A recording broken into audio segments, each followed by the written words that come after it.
Hi friends, welcome to GSS YouTube channel. So இன்றைக்கி movie சஜஷனில் நம்ம பார்க்க போகிற மூவி என்னென்னா, இந்த வருஷம் ரிலீஸ் ஆகி தேட்டர்ஸில் சூப்பராக ஓடுன Demonte Colony 2 vengeance of unholy அந்த படம் தாங்க.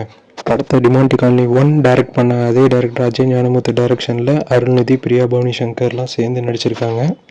படம் வந்து டிமாண்டி காலனி 1 அந்த கதையோடையே ட்ராவல் ஆகும். பார்ட் 1 பார்க்காதவங்க ஒரு டைம் ரீவாச் பண்ணிடுங்க.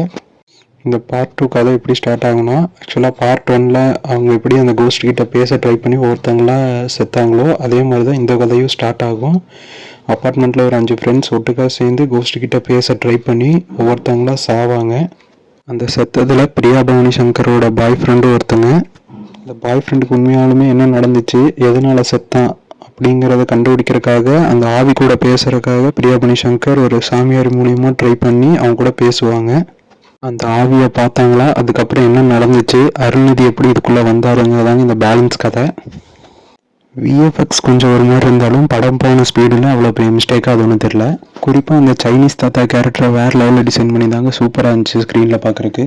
படத்தில் இன்ட்ரோல் போர்ஷன், பிஜிஎம், கிளைமேக்ஸ் எல்லாமே சூப்பராக இருந்துச்சு. குறிப்பாக கிளைமேக்ஸில் அவங்க அடுத்த பாட்டுக்கு லீடு கொடுத்த விதமும் சூப்பராக இருந்துச்சு. டிமாண்டி காலனி 1 மாதிரியே இருக்கும்னு நினச்சதை எக்ஸ்பெக்ட் பண்ணிட்டு போனேன். எக்ஸ்பெக்டேஷனை சாட்டிஸ்ஃபை பண்ணிருச்சு. கண்டிப்பாக நீங்களும் பாருங்கள், உங்களுக்கும் பிடிக்கும்.